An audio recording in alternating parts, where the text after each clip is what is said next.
నమస్తే. నేను మీ మాధురి. ఈరోజు మనతో పాటు ఉన్నారు గైనకాలజిస్ట్ సౌజన్య. నమస్తే సౌజన్య గారు. నమస్తే అండి. సౌజన్య గారు, మనకి వైట్ డిశ్చార్జ్ ప్రతి అమ్మాయికి ఖచ్చితంగా ఏదో ఒక స్టేజ్‌లో ఇది తారసపడుతూ ఉంటుంది.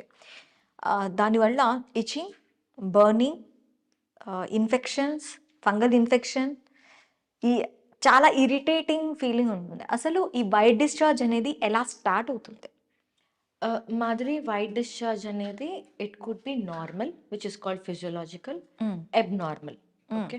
ఫిజియోలాజికల్‌గా ఉమెన్‌కి every later part of the cycle అంటే జస్ట్ బిఫోర్ పీరియడ్స్, ప్రెగ్నెన్సీలో ఆర్ డ్యూరింగ్ మెచ్యురేషన్ టైమ్‌లో when there are certain hormonal changes going on in the body, this is physiological, normal. Abnormal అనేది when do I call it abnormal అంటే any time the white discharge is bothering you.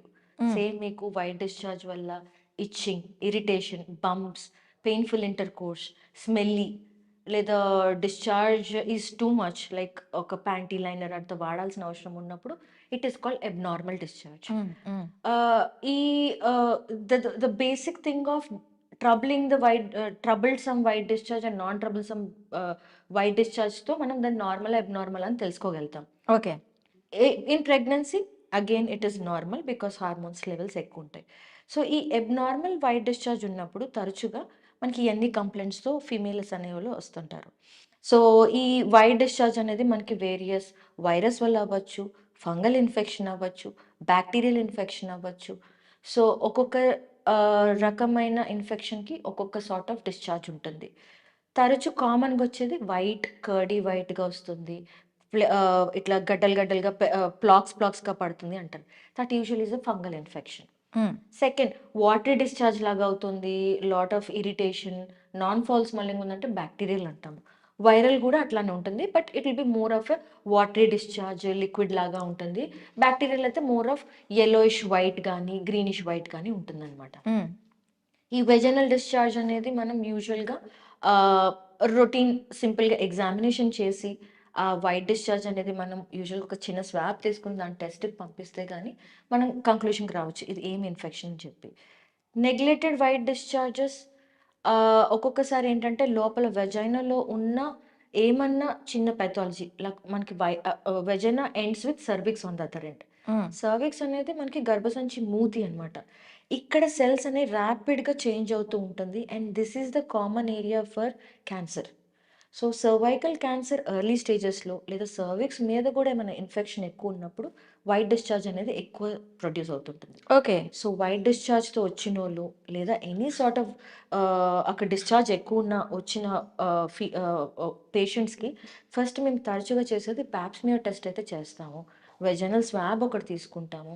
అవసరమైంది మనకి ఆమె history ప్రకారము అవసరమైందంటే HPV DNA testing గూడా చేసి, ఏ హ్మ్. Sort of infection వచ్చిందని చెప్పి తెలుసుకొని, దాన్ని బట్టి ఓన్లీ పేషెంట్‌కి ఇయ్యాలా, పేషెంట్ అండ్ పార్ట్నర్‌కి గూడా ఇయ్యాలా ఇన్ఫెక్షన్‌కి ట్రీట్మెంట్ అనేది మేము డెసిషన్ తీసుకొని దాన్ని బట్టి ఇస్తాము.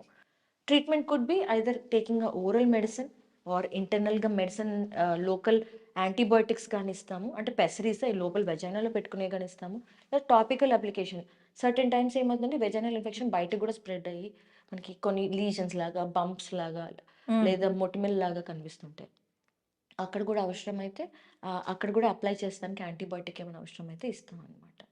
సో, ఇప్పుడు ఈ వెజనల్ ఇన్ఫెక్షన్ ఫంగల్ అవ్వని, బాక్టీరియా అవ్వని, లేదు వైరల్ అవ్వని, ప్రివెన్షన్ ఏంటి దీనికి? బెస్ట్ ప్రివెన్షన్ అంటే ఇది మాక్సిమం వచ్చేది ఇంటర్‌కోర్స్ తర్వాత వస్తుందా? లేదంటే వాళ్ళ బయోలాజికల్ ప్రాబ్లమ్ వల్ల కూడా వస్తుందా? బెస్ట్ ప్రివెన్షన్ మెథడ్స్ ఏంటి?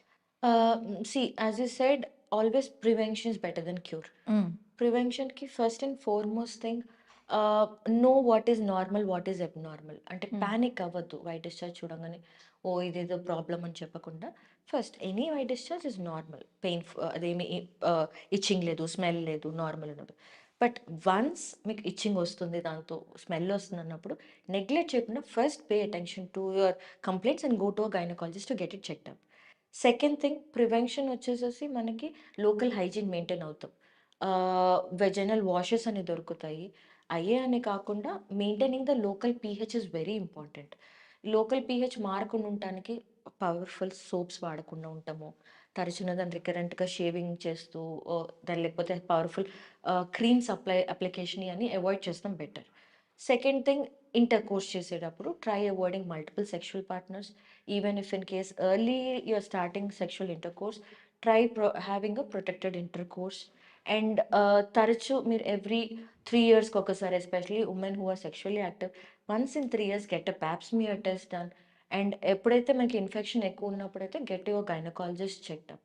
ఈ కాకుండా నైలాన్ ప్యాంటీస్, సిల్క్ ప్యాంటీస్ కన్నా using a cotton panty, keeping area కొంచెం ఫ్రీగా ఏరియా బ్రీత్ అవుతానికి you will have to give some time. And while washing also you can just wash it from front to back. ఇవన్నీ small things మీరు precautions తీసుకుంటే you can prevent this infection to flare up. Okay. ఇది యూజువల్‌గా ఏంటంటే infection ఎప్పుడైనా flare అయినప్పుడు అక్కడ cells మారి ఇన్ఫెక్షన్ టు క్యాన్సర్ అయ్యే ఛాన్సెస్ కూడా ఉంటుంది ఓహ్! కాబోలు. You will have to just early స్టేజెస్‌లోనే go detect yourself, take treatment and keep it under follow up is what I say. అయితే ఇప్పుడు ఇది వైరల్, బాక్టీరియా ఆర్ ఇన్ఫెక్షన్ ఈ రెండిట్లు వీటన్నిటికి తేడా తెలియటానికి ఫస్ట్ వాళ్ళకొక నాలెడ్జ్ అంటూ ఉండాలి కదా! ఏ టైప్ ఆఫ్ సిమ్టమ్స్‌ని మనం దీన్ని ఫంగల్ ఇన్ఫెక్షన్స్ కింద కానీ, వైరల్ ఇన్ఫెక్షన్స్ కింద కానీ, బాక్టీరియల్ ఇన్ఫెక్షన్స్ కింద కానీ ఎలా గ్రేడ్ చేసుకోవచ్చు నార్మల్ పీపుల్? డాక్టర్ దగ్గరికి వెళ్ళే ఛాన్సెస్ ఉండకపోవచ్చు సమ్‌టైమ్స్. హ్మ్. ఆ టైంలో వాళ్ళకి వాళ్ళు ఎలా చేసుకోవచ్చు symptoms? Vaginal infection until and unless ఒక మైక్రోస్కోప్ కింద చూసేంత వరకు we cannot personally okay we can tell it a fungal or viral or bacterial, but you'll have to conclude what you have and use antibiotic as per that for complete treatment. Hmm. మీరు అన్నట్టు if in case certain times మీకు వెళ్ళే chance లేకపోయినా, లేకపోతే మీకు visit చేసే chances డాక్టర్ని ఇమీడియట్గా you cannot meet, at least make sure that ఆ ఇన్ఫెక్షన్ ఉన్న టైంలో don't participate in intercourse, or if in case you'll have to participate, use a protection like condoms, barrier methods, and keep that area clean. ఆ టైంలో infection ఉన్న టైంలో ఎక్సెసివ్గా shaving కానీ washing కానీ చేయకుండా గివ్ ఇట్ సమ్ టైమ్. యూజువల్గా mild infections they settle up in a day or two. Hmm. And మీరు అన్నట్టు తెలుసుకోవాలి జస్ట్ మీ నాలెడ్జ్ కంటే, కర్డీ వైట్ అంటే పెరుగులాగా వైట్గా వచ్చేది క్యాండిడియల్ అంటే fungal infection. Hmm. Yellowish white to greenish white వచ్చేసేసి ట్రోకోమోనాల్ ఇన్ఫెక్షన్ అని అంటారండి. Sort of a bacterial infection. నీళ్ళుగా ఎక్కువ జిగటగా బయటకొచ్చేది వచ్చేసి వైరల్ ఇన్ఫెక్షన్. ఇది okay. Common difference. But again దాంట్లో కూడా యుల్ హ్యావ్ లైక్ ఇంకా దాంట్లో కూడా కేటగరీస్ ఉన్నాయి కానీ but this is what we usually see. So ఏదున్నా but if possible just get a local examination done and దానికి తగ్గట్టు యాంటీబయోటిక్ వాడతాం is something that I would personally suggest a patient. Okay. Okay Soujanya. Thank you. Thank you very much.